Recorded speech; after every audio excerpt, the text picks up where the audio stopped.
Welcome back to the Crazy D Ranch in Rabbitry. I'm Dave. And I'm Laura, and we're so glad that you've joined us today. Today we're going to talk about something that doesn't get nearly enough attention, and most people don't even realize what the 17th was or why it matters. Today we're going to talk about the U.S. Constitution.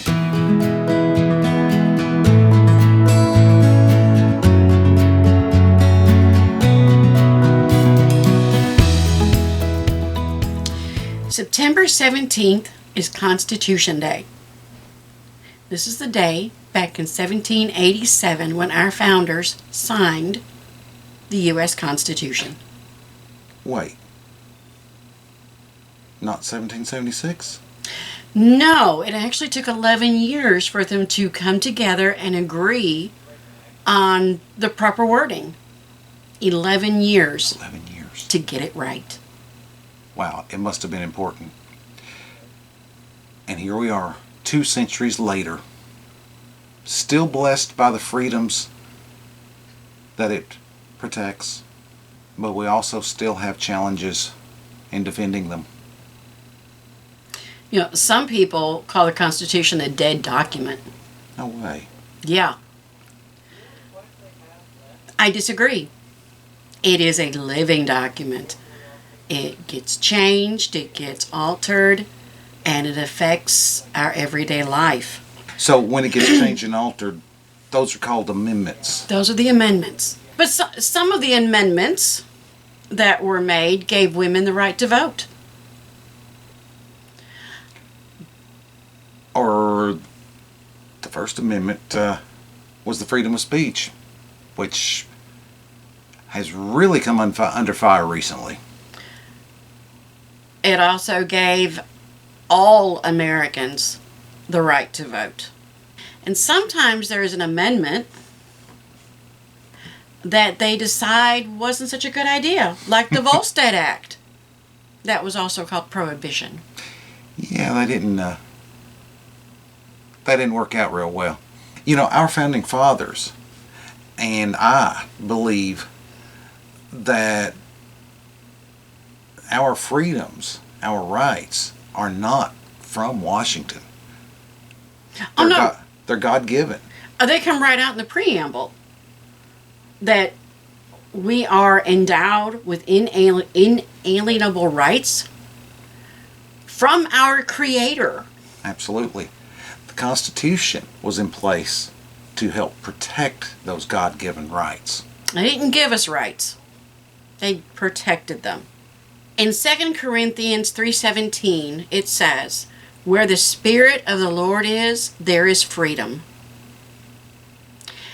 And that is the foundation of our liberty. And that's why freedom of worship, freedom of speech, freedom of the right to live according to our faith is so important.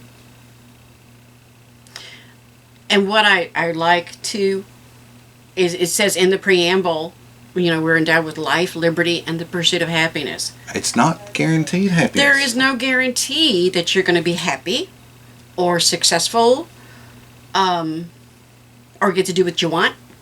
But we all have that right We to have the go right after it. to go after it, yes. And freedom, you know, it's not a free pass to go do whatever you want to do.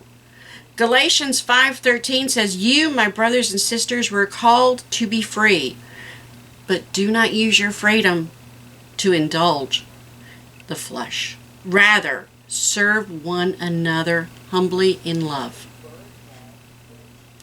So our freedom is, we're supposed to be serving each other. So really, that means our freedoms they come with responsibilities. You don't get freedom without responsibility. You do not get rights without responsibility. And that is something I'm seeing. A lot of people are wanting all the good things. Some people are wanting all of the good things without having to put the work in, without having to take responsibility or to be accountable. It's like here on Crazy D's Ranch. If we don't take care of our animals, they're going to suffer. So I have the freedom to raise these animals and to have them for pets or for livestock or for whatever they produce. But I have a responsibility to take care of them. So America is the same. If we don't respect our freedoms, we lose them. And the Constitution is not self-sustaining. It requires, like a garden. You can't just plant the seed and walk away and Right. hope that the flood and the drought and things don't, you've got to water it, you've got to prune it, you've got to take care of it. And the Constitution is like that. If we don't teach it, and if we don't defend it, and if we don't live it, it can be lost. It can be taken away. Yeah. In fact, Proverbs 22:6 reminds us, train up a child in the way that he should go, and when he is old, he will not depart from it. That's not just about faith. It's about values, responsibility, and freedom. So, my 3 cents today: freedom is a gift from God. Responsibility keeps it strong, and we must pass it on to the next generation. And the Constitution is still important. It still matters to each of us because it protects our families, it protects our faith, and it protects our way of life. Amen. So if we don't stand up for our Constitution and the rights that it protects, we risk losing it. Because if we don't stand up for it, who is? No one. So that means we need to teach our kids about the Constitution, about what this country stands for, and about what God stands for, and the fact that this country really was built on values from God. We need to be talking to our neighbors. I know that's something we just don't do anymore, especially since COVID. But we do still see our neighbors. We wave at them. Well, maybe we need to walk over to the fence and actually talk to them and be friends with them. Our coworkers. Our coworkers. And we need to live like people who both respect God and country.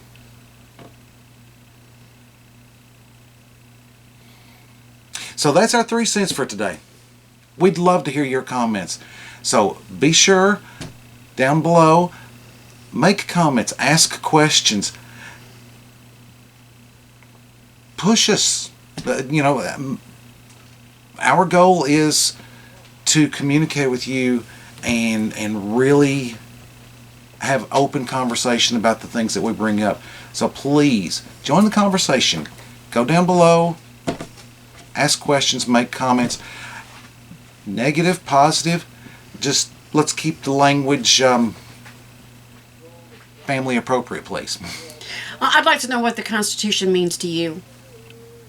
And are you aware that it does affect your life? Please remember to like, share, and subscribe so you can join us each week right here on the Crazy D Ranch and Rabbitry. Till next time, God bless you. God bless America. You have a great evening. Good night.